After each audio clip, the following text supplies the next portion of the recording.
Prabhupada, where we throw light into the world. Unfortunately, this block that we're living in now, the electricity went off. So I don't know if you can see me, but if you can't, at least you can hear me. And we'll throw light through sound. Srila Prabhupada said, what are the use of our eyes? There's so many things we can't see. But the ears, they always work. And the ears are like the sky. As much as you put into them, you can always put more in. So here we are, hearing the Srimad-Bhagavatam, which is actually way beyond all of us. It's such a voluminous, gargantuan literary work, to speak of the subject. But if we keep hearing and putting in our ears this sound, then eventually our hearts will become as big as the sky, and we'll be able to accommodate Krishna in our hearts, and we won't forget for a moment. Okay, that's the goal. Let's start on our way down the path. We're already started on the way. Let's take another step down the path towards that goal. Srila Sanatana Goswami, he already reached the path, the end of the path. He met Chaitanya Mahaprabhu and spent 2 months with him straight, day and night, learning everything. And one of the books that was a result of that was the Bhagavatamrita. Yep. So one of the books he wrote after that was the Sri Krishna Lila Stava. And these verses in which he glorifies the Srimad Bhagavatam are contained within that Sri Krishna Lila Stava. To be exact, verses 412 to 416. Srimad Bhagavatam Mahima Stotram Ki Jai by Sanatana Goswami, and it goes like this.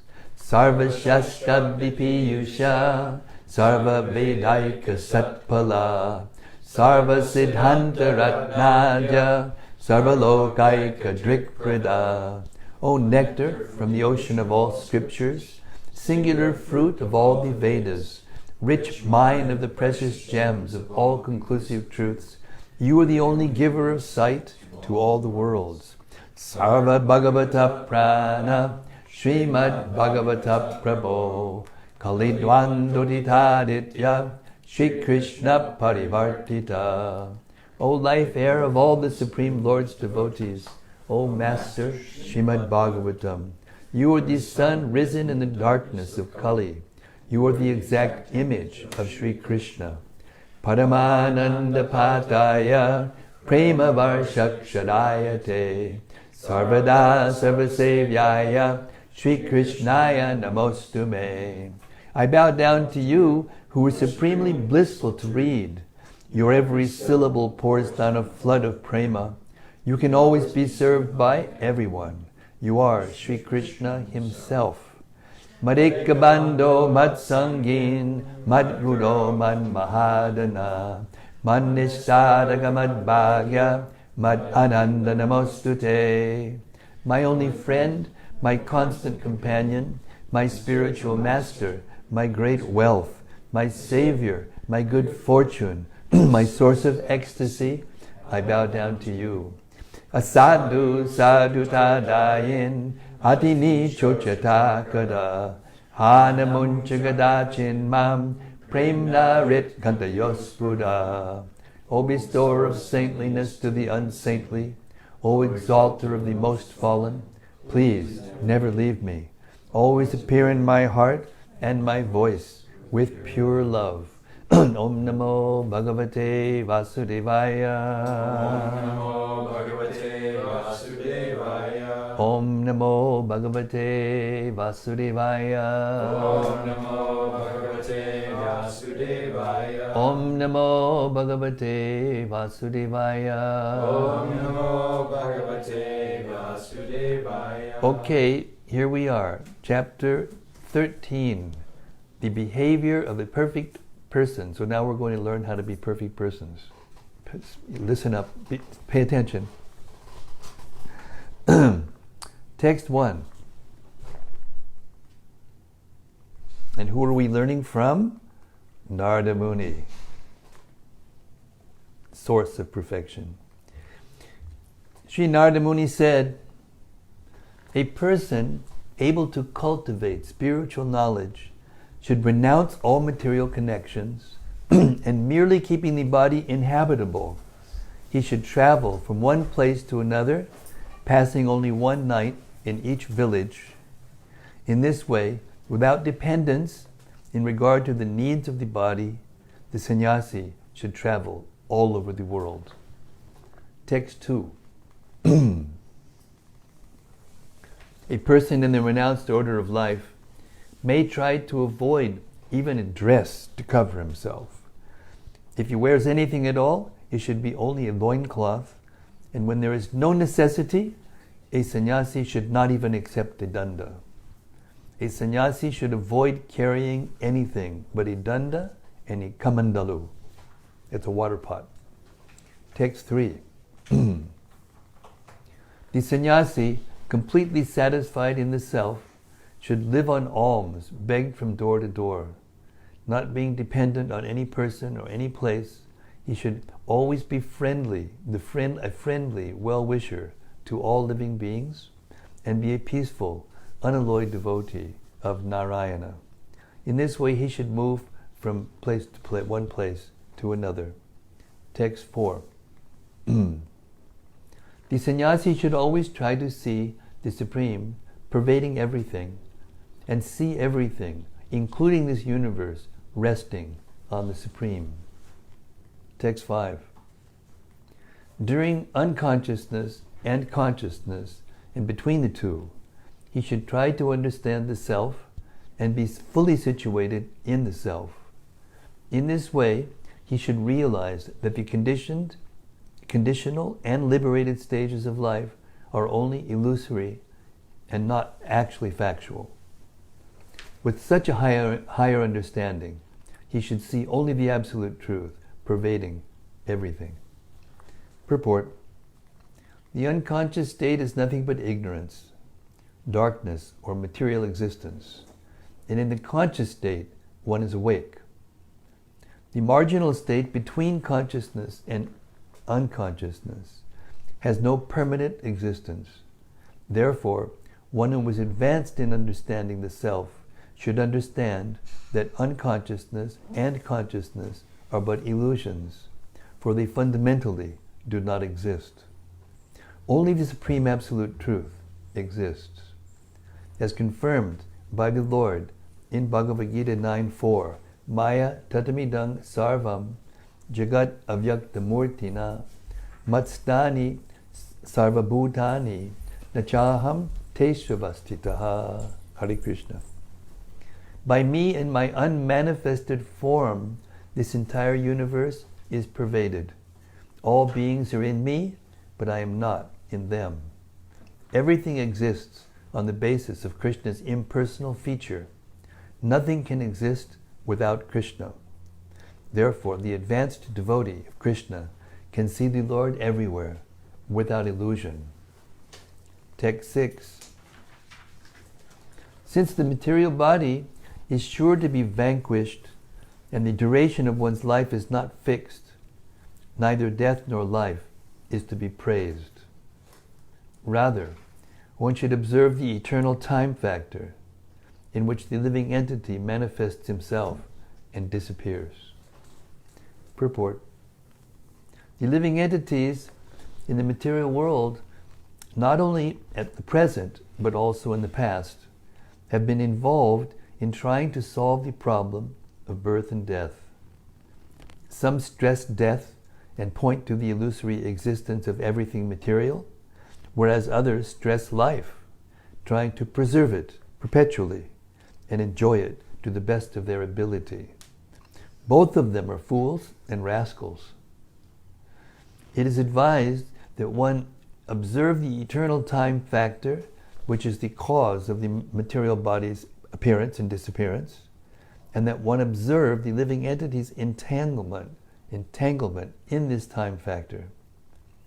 Srila Bhaktivinoda Thakur therefore sings in his Gita Vali, Anadi karma pali, pari bhavarna vejale, tari bari na dekhi upaya. One should observe the activities of eternal time, which is the cause of birth and death. Before the creation of the present millennium, the living entities were under the influence of the time factor, and within the time factor, the material world comes into existence and is again annihilated. Bhutva, bhutva, praliyate. Being under the control of the time factor, the living entities appear and die, life after life. This time factor is the impersonal representation of the Supreme Personality of Godhead, who gives the living entities, conditioned by material nature, a chance to emerge from this nature by surrendering to Him. Text 7. Literature that is a useless waste of time, in other words, literature without spiritual benefit, should be rejected. One should not become a professional teacher as a means of earning one's livelihood, nor should one indulge in arguments and counter-arguments, nor should one take shelter of any cause or faction. Purport. Nor should one take shelter of any cause or faction. Very instructive. Nowadays there's always some issue and there's some faction to agitate your mind. Resist the temptation. Purport. A person desiring to advance in spiritual understanding should be extremely careful to avoid reading ordinary literature. The world is full of ordinary literature that creates unnecessary agitation in the mind. Such literature, including newspapers, dramas, novels, and magazines, is factually not meant for advancement in spiritual knowledge. Indeed, it has been described as a place of enjoyment for crows. Tad vayasam tirtam. Anyone advancing in spiritual knowledge should reject such literature. Furthermore, one should not concern oneself with the conclusions of various logicians or philosophers. Of course, those who preach sometimes need to argue with the contentions of opponents, but as much as possible, one should avoid an argumentative attitude. In this connection, Srila Madhvacharya says, Aprapyo janapaksham na sangshayat, na prapcho janapakshyan, na vrita shishyabandha krit, na chuda shina shastrani, na virudani chabhyaset. Navyakya yo pajiveta, na nishidam samachadat, evam bhutva yatir yati tad eka sharano harim. There is no need to take shelter of unnecessary literature or concern oneself with many so-called philosophers and thinkers who are useless for spiritual advancement. Nor should one accept a disciple for the sake of fashion or popularity. One should be calloused to these so-called shastras, neither opposing nor favoring them, and should not earn one's livelihood by taking money for explaining shastra. A sannyasi must always be neutral and seek the means to advance in spiritual life, taking full shelter under the lotus feet of the Lord. Text 8. A sannyasi must not present allurements of material benefits to gather many disciples, nor should he unnecessarily read many books or give discourses as a means of livelihood.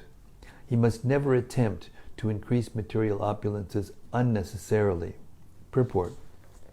So-called swamis and yogis generally make disciples by alluring them with material benefits.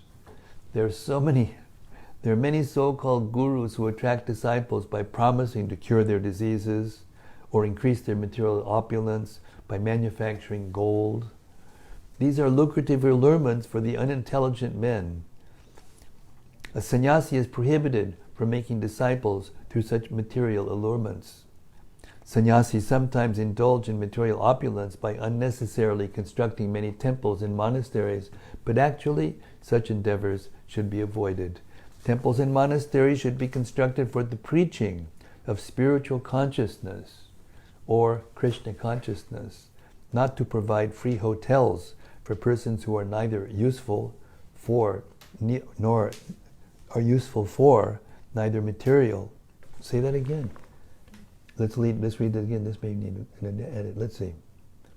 Temples and monasteries should be constructed for the preaching of spiritual consciousness or Krishna consciousness, not to provide free hotels for persons who are useful for neither material nor spiritual purposes. Temples and monasteries should be strictly off limits to worthless clubs of lazy men. This is our vetting standard for entering the ashram. Worthless clubs of lazies or crazies, Prabhupada said. Don't fill up our temples with lazies and crazies.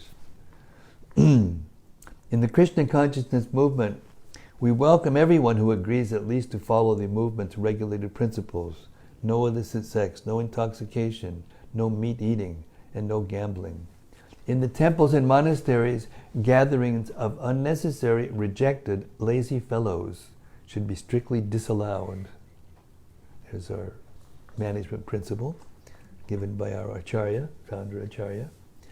The temples and monasteries should be used exclusively by devotees who are serious about spiritual advancement in Krishna consciousness. Srila Vishwanath Chakravarti Thakur explains the word Aramban as meaning Matadi Vyaparan, which means attempts to construct temples and monasteries. The first business of the sannyasi is to preach Krishna consciousness, but if by the grace of Krishna facilities are available, then he may construct temples and monasteries to give shelter to the serious students of Krishna consciousness. Otherwise, such temples and monasteries are not needed. Text 9. A peaceful, equipoised person who is factually advanced in spiritual consciousness does not need to accept the symbols of the sannyasi, such as the Tridanda and Kamandalu. According to necessity, he may sometimes accept those symbols and sometimes reject them. Purport. There are 4 stages of the renounced order of life: Kutichak, Bahudak, Paribrajakacharya, and Paramahansa. The Mayavadi impersonalist sannyasis cannot attain the Paramahansa stage. This is because of their impersonal conception of the absolute truth. Brahmiti Paramatmeti Bhagavan iti Shabhyate. The absolute truth is perceived in 3 stages, of which Bhagavan, or realization of the Supreme Personality of Godhead, is meant for the Paramahansas. Indeed, Srimad-Bhagavatam itself is meant for the Paramahansas. Paramo Nirmatsaranam Satam. That's first canto, first chapter, 2nd verse. It's the 2nd verse of the book. Unless one is in the Paramahansa stage, he is not eligible to understand the Srimad-Bhagavatam. For Paramahansas, or sannyasis in the Vaishnava order, preaching is the first duty. To preach, such sannyasis may accept the symbols of sannyas, such as the danda and kamandalu, or sometimes they may not. Generally, the Vaishnava sannyasis, being Paramahansas, are automatically called Babajis, and they do not carry a kamandalu or danda. Such a sannyasi is free to accept or reject the marks of sannyas. His only thought is, where is there an opportunity to spread Krishna consciousness? Sometimes the Krishna consciousness movement sends its representative sannyasis to foreign countries where the danda and kamandalu are not very much appreciated. We send our preachers in ordinary dress to introduce our books and philosophy. Our only concern is to attract people to Krishna consciousness. We may do this in the dress of sannyasis or in the regular dress of gentlemen. Our only concern is to spread interest in Krishna consciousness. Text 10. Although a saintly person may not expose himself to the vision of human society, By his behavior, his purpose is disclosed. To human society, he should present himself like a restless child, and although he is the greatest thoughtful orator, he should present himself like a dumb man. Purport. A great personality, very much advanced in Krishna consciousness, may not expose himself by the signs of a sannyasi. To cover himself, he may live like a restless child or a dumb person, although he is the greatest orator or poet. Text 11. As a historical example of this, learned sages recite the story of an ancient discussion between Prahlada Maharaj and a great saintly person who was feeding himself like a python. Purport. The saintly person met by Prahlada Maharaj was undergoing ajagara vritti, the living conditions of a python, which does not go anywhere but sits in one place for years and eats whatever is automatically available. Prahlada Maharaj, along with his associates, met this great saint and spoke to him as follows. Text 12 and 13. Prahlada Maharaj, the most dear servitor of the Supreme Personality of Godhead, once went out touring the universe with some of his confidential associates, just to study the nature of saintly persons. Thus he arrived at the bank of the river Kaveri, where there was a mountain known as Saya. There he found a great saintly person who was lying on the ground, covered with dirt and dust, but who was deeply spiritually advanced. 14.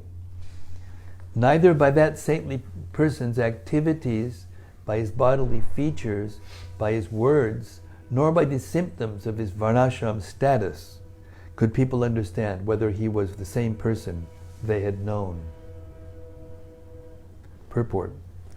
The inhabitants of that particular place on the bank of the Kaveri, in the valley of the mountain known as Saya, were unable to understand, Hare Krishna, were unable to understand whether that saint was the same man they had known. It is therefore said, Vaishnavera Kriya Mudra Vigyena Bujhaya. A highly advanced Vaishnava lives in such a way that no one can understand what he is or what he was. Nor should attempts be made to understand the past of a Vaishnava. Without asking the saintly person about his previous life, Prahlada Maharaj immediately offered him respectful obeisances. 15. The advanced devotee, Prahlada Maharaj, duly worshipped and offered obeisances to the saintly person who had adopted a python's means of livelihood. After thus worshipping the saintly person and touching his own head to the saint's lotus feet, Prahlada Maharaj, in order to understand him, inquired very submissively as follows. 16 and 17. Seeing the saintly person to be quite fat, Prahlada Maharaj said, My dear sir, you undergo no endeavor to earn your livelihood, but you have a stout body, exactly like that of a materialistic enjoyer. I know that if one is very rich and has nothing to do, he becomes extremely fat by eating and sleeping and performing no work. Purport. Srila Bhaktisiddhanta Saraswati Thakur did not like his disciples to become very fat in the course of time. He would become very anxious upon seeing his fat disciples becoming bogies or enjoyers of the senses. This attitude is herewith confirmed by Prahlada Maharaj, who was surprised to see a saintly person adopting ajagara vritti and becoming very fat. In the material world also, we generally see that when a man who is poor and skinny generally endeavors to earn money through business or some other means, and then he gets the money, he enjoys the senses to his satisfaction. By enjoying the senses, one becomes fat. Therefore, in spiritual advancement, becoming fat is not at all satisfactory. 18. O Brahmana, fully in knowledge of transcendence, you have nothing to do, and therefore you are lying down. It is also understood that you have no money for sense enjoyment. How then has your body become so fat? Under the circumstances, if you do not consider my question impudent, kindly explain how this has happened.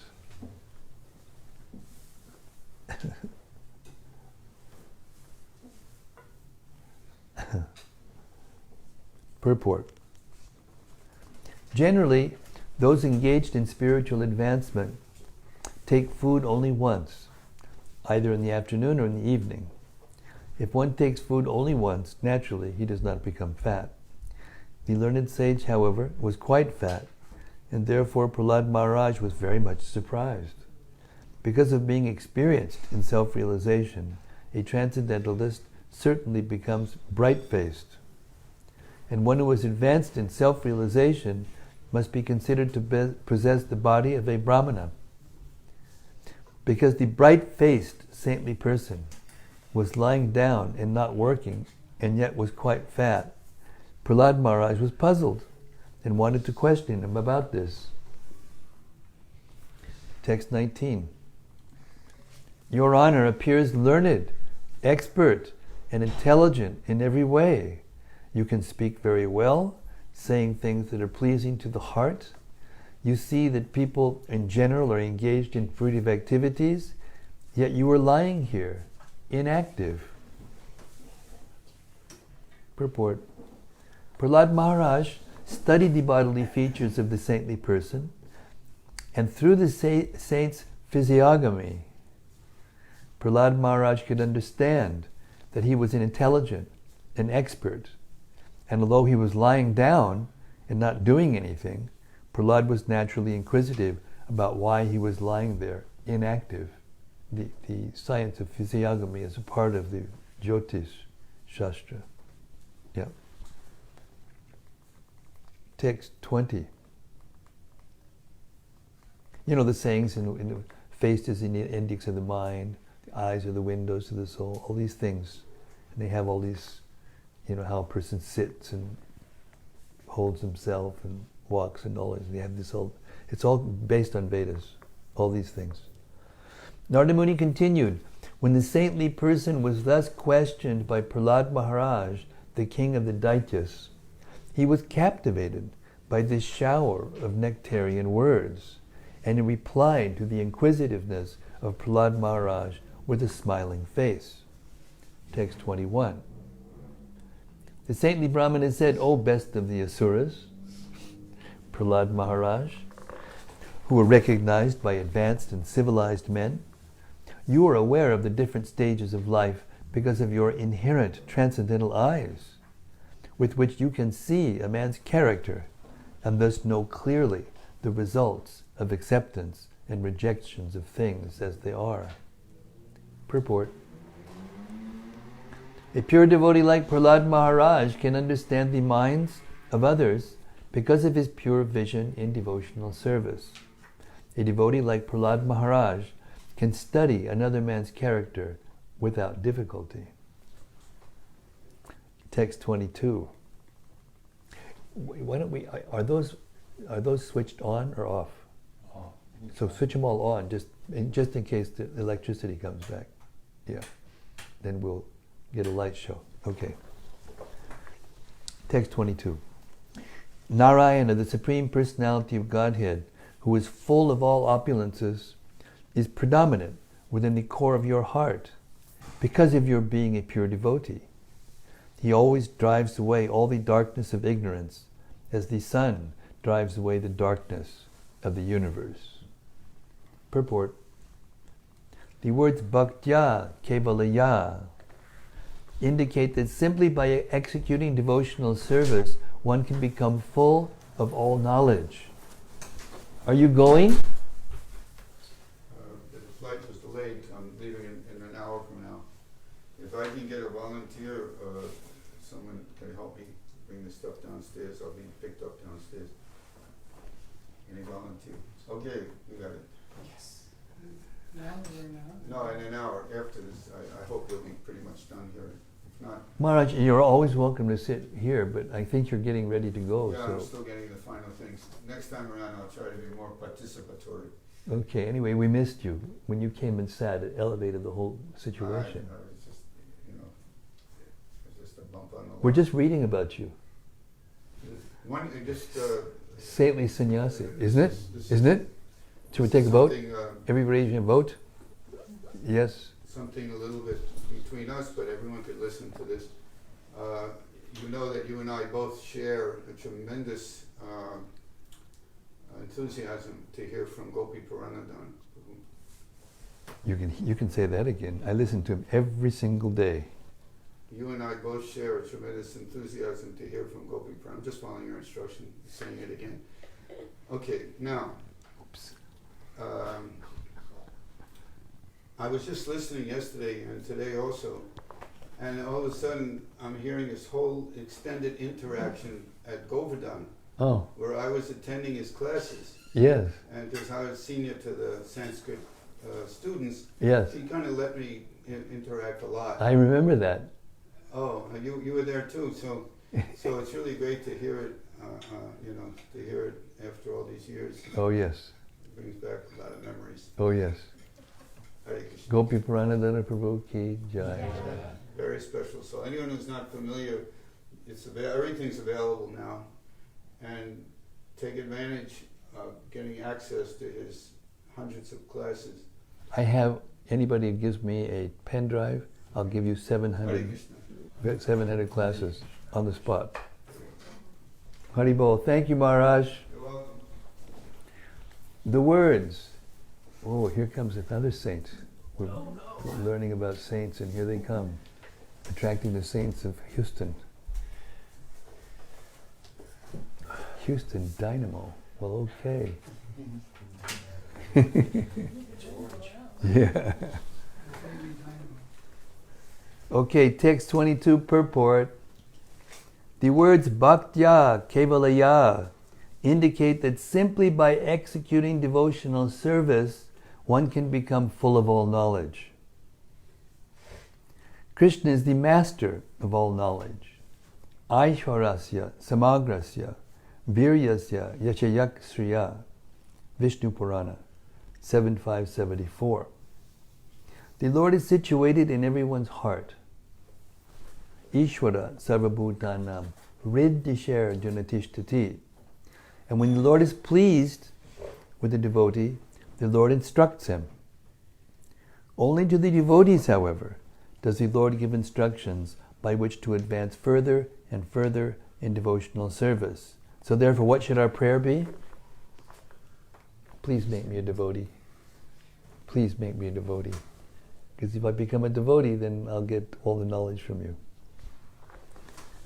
Only to devotees, however, does the Lord give instructions by which to advance further and further in devotional service. To others, the non-devotees, the Lord gives instructions according to the manner of their surrender.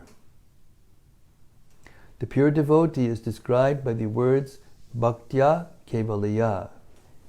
Srila Vishwanath Chakravarti Thakur explains that bhaktya kevalaya means jnana karmadhyanash amishaya, unmixed with fruitive activities or speculative knowledge. Simply surrendering at the Lord's lotus feet is the cause of all a devotee's enlightenment and awareness. Text 23. My dear King, although you know everything, you have posed some questions which I shall try to answer according to what I have learned by hearing from authorities. I cannot remain silent in this regard, for a personality like you is just fit to be spoken to by one who desires self-purification. Purport. A saintly person doesn't wish to speak to anyone and everyone, and he is therefore grave and silent. Generally, a common man does not need to be advised. Unless one is prepared to take instructions, it is said that a saintly person should not address him, although sometimes, because of great kindness, a saintly person speaks to ordinary men. As for Prahlada Maharaj, however, since he was not a common ordinary man, whatever questions he posed would have to be answered, even by a great and exalted personality. Therefore, the saintly Brahmana did not remain silent, but began to answer. These answers, however, were not concocted by him. This is indicated by the words yatashrutam,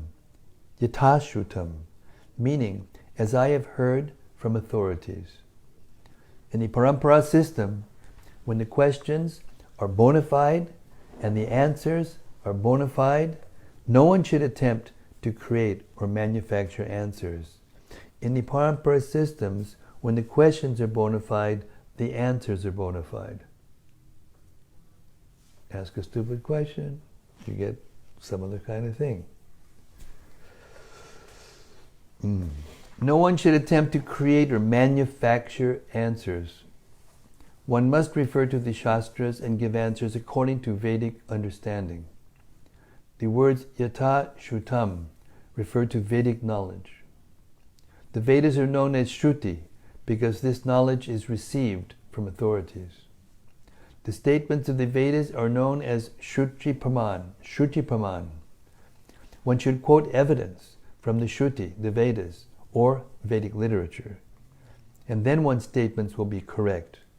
Otherwise, one's words will proceed from mental concoction.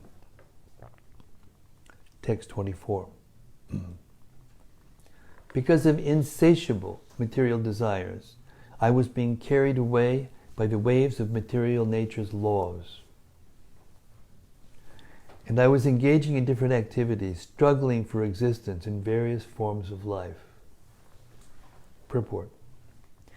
As long as a living entity wants to fulfill various types of material desire, he must continuously change from one body to accept another.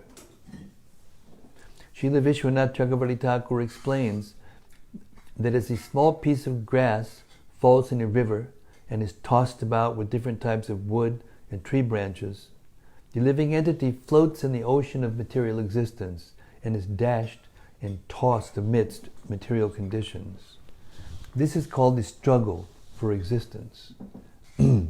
One kind of fruitive activity causes the living being to take one form of body, and because of actions performed in that body, another body is created.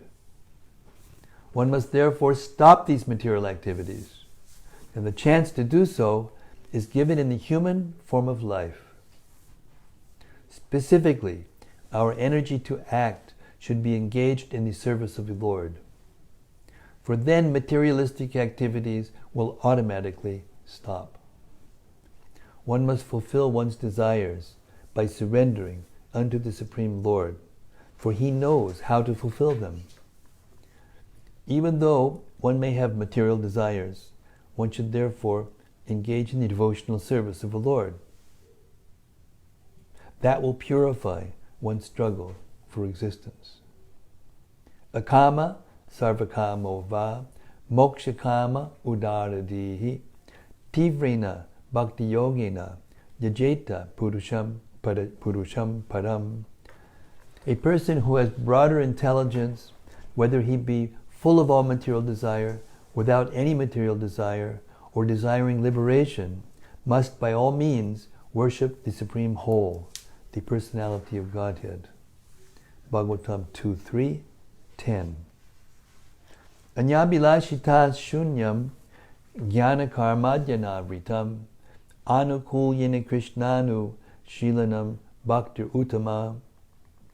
One should render transcendental, loving service to the Supreme Lord Krishna favorably, and without desire for material profit or gain through fruitive activities or philosophical speculation.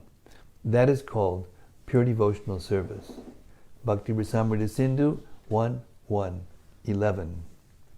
Text 25.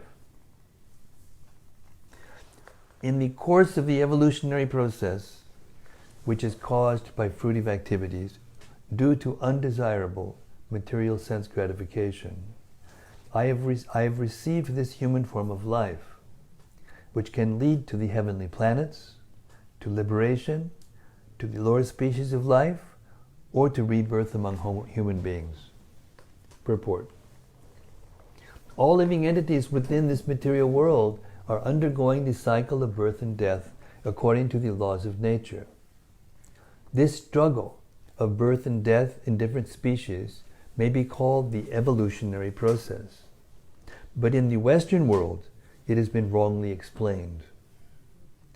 Darwin's theory of evolution from animal to man is incomplete because the theory does not present the reverse condition, namely evolution from man to animal. In this verse, however, evolution has been very well explained on the strength of Vedic authority. Human life, which is obtained in the course of the evolutionary process, is a chance for elevation, swarga pavarga, or for degradation, tirascham punar asyacha.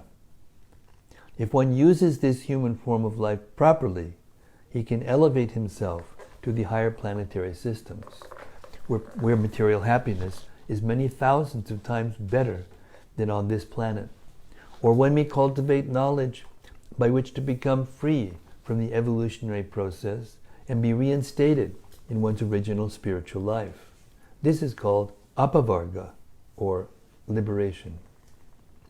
Material life is called pavarga because here we are subject to 5 different states of suffering, represented by the letters pa, pa, ba, pa, and ma.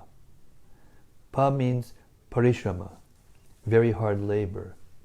Pa means pena, or foam from the mouth. For example, sometimes we see a horse foaming at the mouth with heavy labor. Ba means vyartata, vyartata, disappointment. In spite of so much hard labor, at the end we find disappointment. Bha means bhaya, or fear. In material life, one is always in the blazing fire of fear, since no one knows what will happen next. Finally, ma means mrityu, or death. When one attempts to nullify these 5 different statuses of life, pa, pa, ba, pa, and ma, one achieves apavarga, or liberation from the punishment of material existence. The word tirascham refers to degraded life. Human life, of course, provides an opportunity for the best living conditions. As Western people think, from the monkeys come the human beings, who are more comfortably situated. However, if one does not utilize his human life for swarga or apavarga, he falls again to the degraded life of animals, like dogs and hogs. Therefore, a sane human being must consider whether he will elevate himself to the higher planets, prepare to free himself from the evolutionary process, or travel again through the evolutionary process in higher and lower grades of life. If one works piously, one may be elevated to the higher planetary systems, or achieve liberation and return home back to Godhead. But otherwise, one may be degraded to a life as a dog, hog, and so on. As explained in Bhagavad Gita 9.25, Yanti Deva Vrta Devan, those interested in being elevated to the higher planetary systems, Devaloka or Swargaloka, must prepare to do so. Similarly, if one wants liberation and wants to return home back to Godhead, he should prepare himself for that purpose. Our Krishna consciousness movement is therefore the highest movement for the benediction of human society, because this movement is teaching people how to go back home, back to Godhead.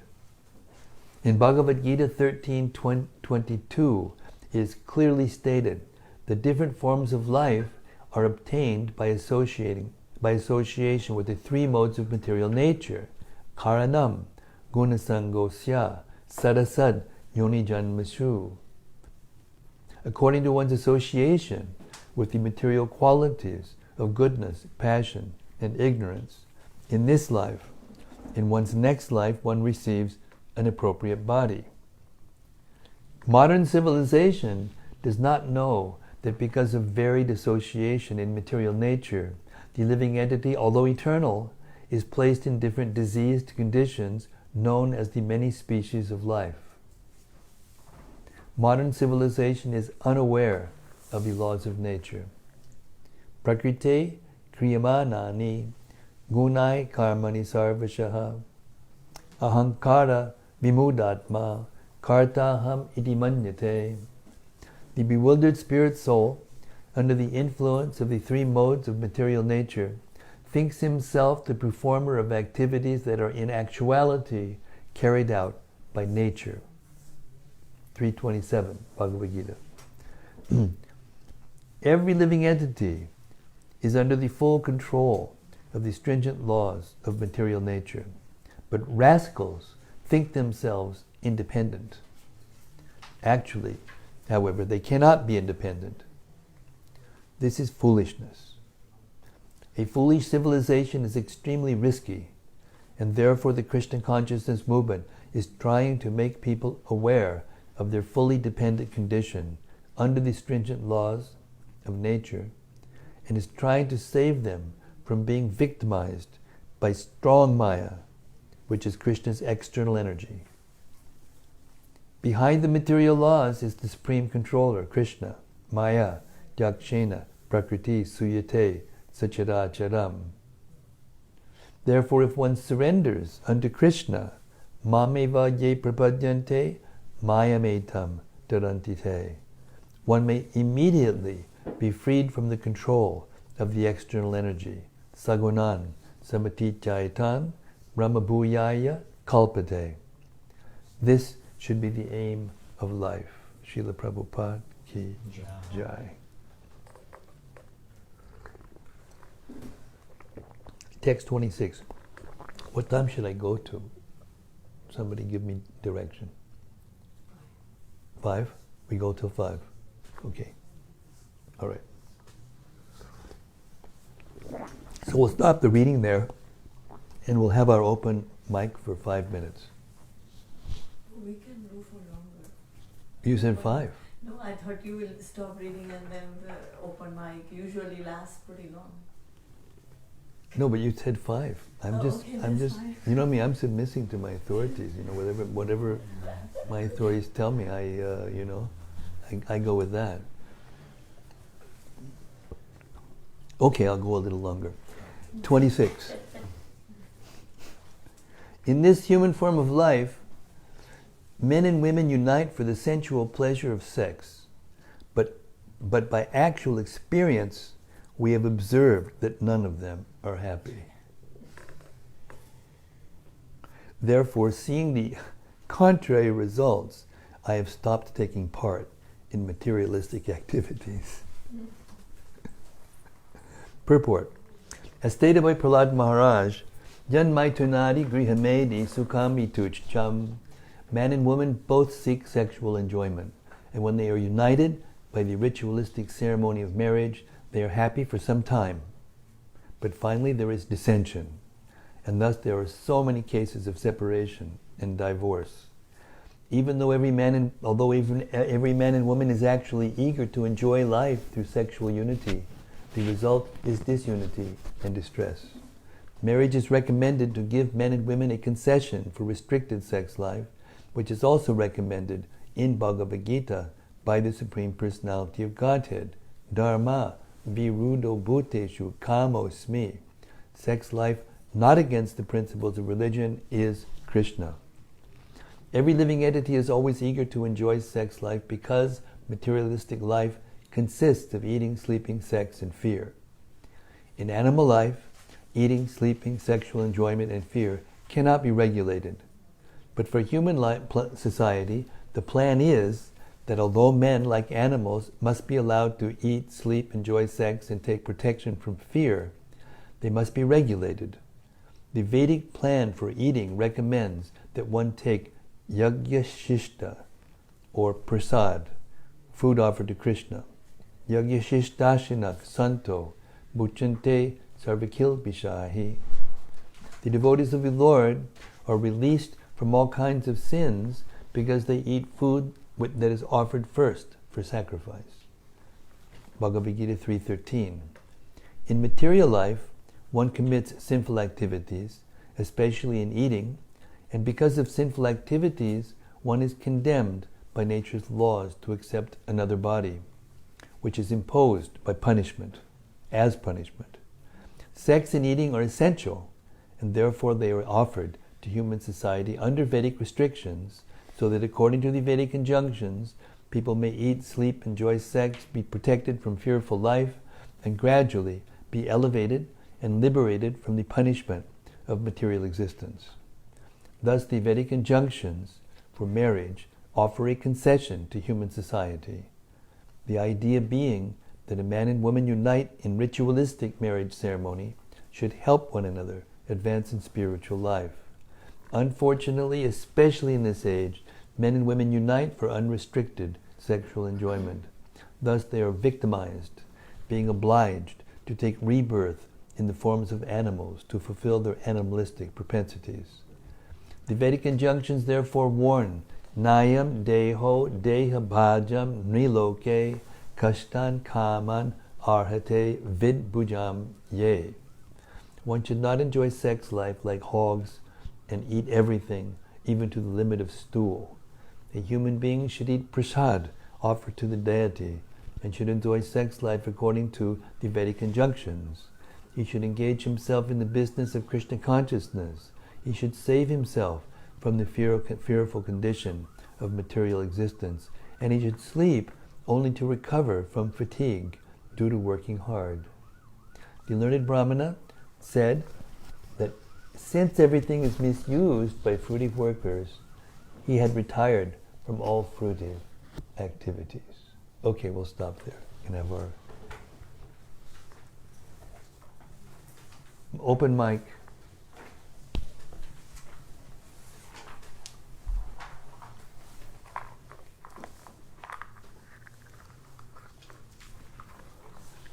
Oh, Pranahari. Enlighten us.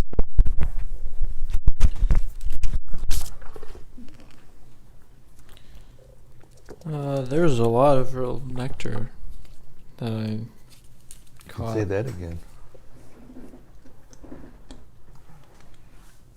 So I don't know where to start, but there's a few things that I liked. I liked how earlier on the talk of how unnecessary mundane literatures and arguments and factions should not be indulged in.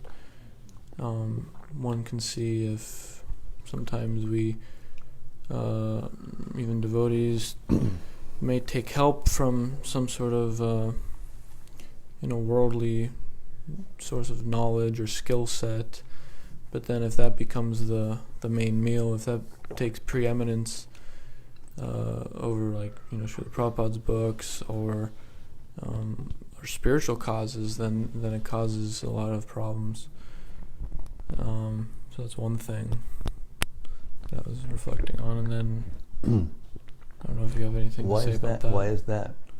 Why does it cause issues? Because the consciousness of the person, even if they have well intention and even if they have principles that kind of work, if the consciousness of the person is materialistic, then you associate with that person, and the materialistic consciousness wears on you or splashes onto you and affects you in the wrong way. So it's a form of asatsanga. Yeah, because it may help you to get along with your wife or husband or something, your boss or whatever, but then it's temporary, and the same thing's happening again and again. It doesn't. It's kind of like the 6th canto of the Bhagavatam, where Ajamil, remember, the Prayaschita, Ajamil rejected it. Shukavati Goswami rejected it, Prayaschita, because the elephant goes in the water and bathes himself very nicely, and then comes onto the bank, and then with his trunk he throws dust all over himself, and he's immediately dirty, So we have to be careful who we associate with and how we associate, especially with those that are materially contaminated. And I thought this other point later on was also kind of related.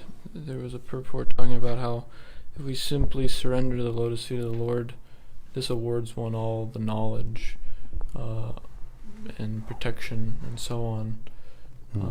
So I think faith in that principle of that if I just surrender to the Lord, then everything will be taken care of.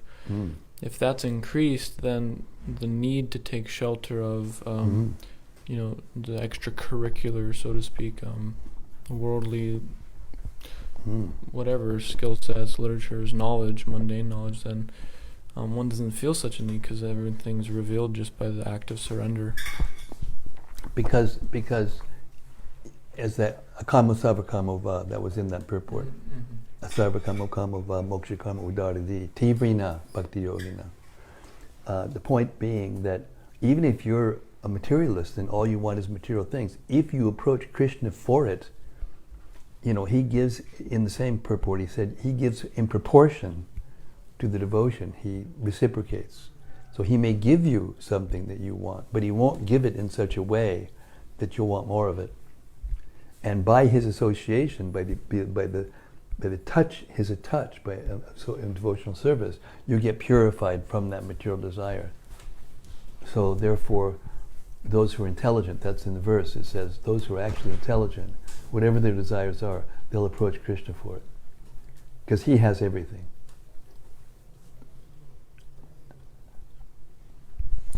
One more thing? Yeah, please, go ahead. I really liked how Prahlada Maharaj asked the question to the Python man. Yeah. He said that if you don't think that this is impudent, then, could you please answer? And I thought that was like a real nice display of Vaishnava etiquette. He doesn't just ask, because it's actually, it's like taking service from a senior to, one wants the answers for themselves. You're actually taking something, you're asking someone else to so he's making the point that it's a very humble inquiry, and that's a nice display of the mood. Do you remember what happened, Lord Brahma, after he kind of embarrassed himself by trying to test Krishna, and kind of, at the end, after all those wonderful prayers, our Sanatana Goswami says he kind of began to feel embarrassed because he was saying all these wonderful prayers, but he had acted like a nonsense. So then he says, okay, I'll leave you now, because Krishna wasn't responding at all. He was just giving prayer after prayer. And Krishna was just kind of, okay, all right, okay, all right. And then in the purport to that verse, Sanatana Goswami said that Brahma, because he approached Krishna and associated with Krishna, he got this jewel of humility, which goes right to what you're saying. He got this jewel of what is called utter humility, danya, where he realized who he was in relationship with Krishna. And he, rather than embarrass himself further, and he had made a statement in his prayers, if I could just become a plant in Vraja and get the dust of the Brajbasis on me. And then he realized, oops, I'm not really qualified to do that. So I'm embarrassing myself now. So may I have permission to leave? And Krishna said yes. Because he realized he wasn't going to get the dust of the Brajbasis in this life. Because he had to fall, his duty and his position means the life of the whole creation. His lifespan is the life of the whole cosmic manifestation. So that goes right to your point that,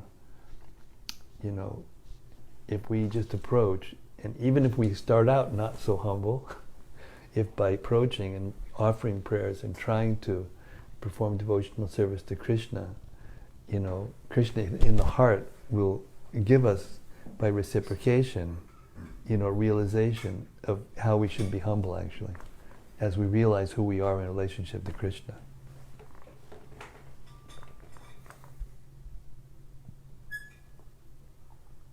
And he's like the most intelligent person in the universe, the most opulent, actually. So what to speak of us?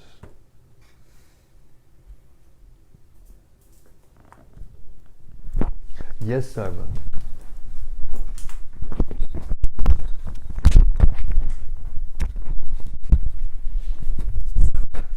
There was a nice purport where Prabhupada says the answers are not concocted in the Param system when the questions are bona fide and the answers are bona fide. Mm. No one should attempt to create or manufacture answers. That was very nice. Prabhupada used to give us instructions about this. He would say, even if, don't try to say things that you don't understand or don't know, even if you just repeat what I say in my purports. That will be enough.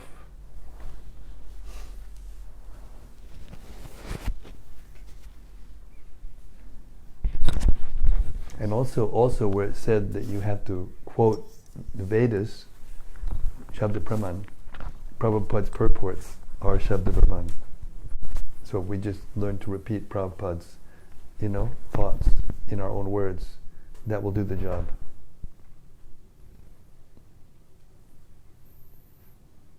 You got something? Yes. You got something from cyberspace? Rati Manjari says, Dear Guru Maharaj, please accept my humble obeisances.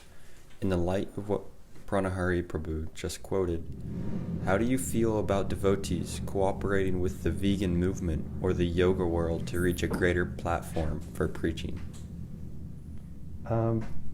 I don't think I will want to finish the sentence about how I feel about it. Prabhupada said, if you start a sentence with I think, then you should end it in a closet.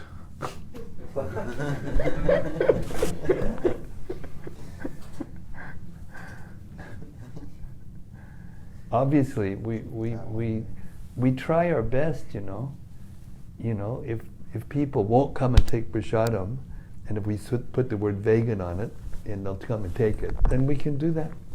But we don't promote veganism. We don't promote even vegetarianism. That's not our business to go out and promote vegetarianism or thisism or thatism. We promote Krishna consciousness. Because in Krishna consciousness, automatically all those things come to be. So, in general, Prabhupada's approach, I noticed since lately I've been listening a lot to him in various circumstances where people are asking him questions, doubtful kinds of questions, from the audience. And Srila Prabhupada never pampered. He never gave pampering answers. He would say clever things and he would say sweet things, and he would, give them all opportunity to come to the truth or come closer to the truth. But he would never compromise the principles. That's my general instruction, general observation of that question.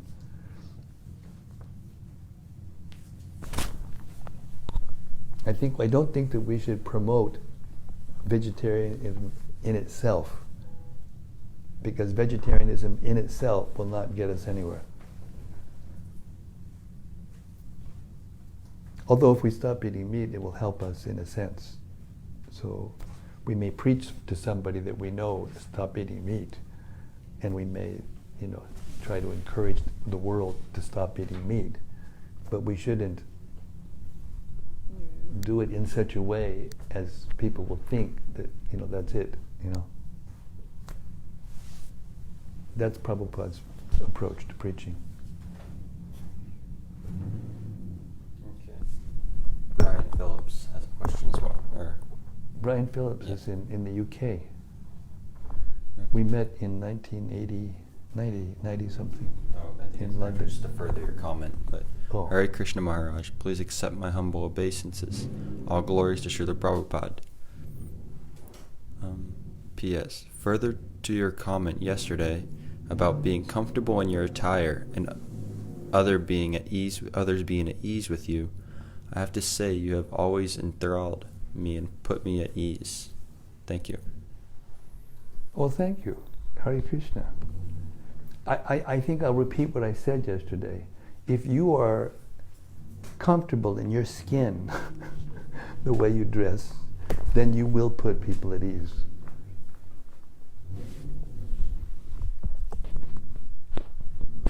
Rati Manjari has a reflection as well. Please, Rati, reflect away. Okay, reflection. Lord Brahma may have felt that he did not qualify in this life to become a blade of grass in Vrindavan, but he got the mercy to take birth as Haridas Thakur, and he got the full mercy of Lord Chaitanya and gave us the mercy of chanting the holy name. Hari Bol. Hare Krishna, that's true. That's as a result of his idea that he got from acting properly with Krishna, or responding properly to Krishna's revelations. Okay, we'll stop now because there's another program later, and we'll give everybody a chance to go to programs or do whatever they want to do. Thank you very much, everybody. Thanks especially all of the questions and reflections. They're so wonderful. This is the goal of life, to Majchita, Madkata Prana, Bodhiyantat Parasparam, Katyantas Jamam Nityam Tushanticha, Ramanticha. When you enjoy talking about Krishna with other devotees, Krishna is very pleased, and therefore he gives us a level of pleasure you can't get in any other way practically. Okay, Srimad-Bhagavatam ki jai, Narada Muni ki jai, Gaur Premanandi, Hari Hari Bol. Tomorrow at 4:30 Central Time, same place, same station. Hare Krishna.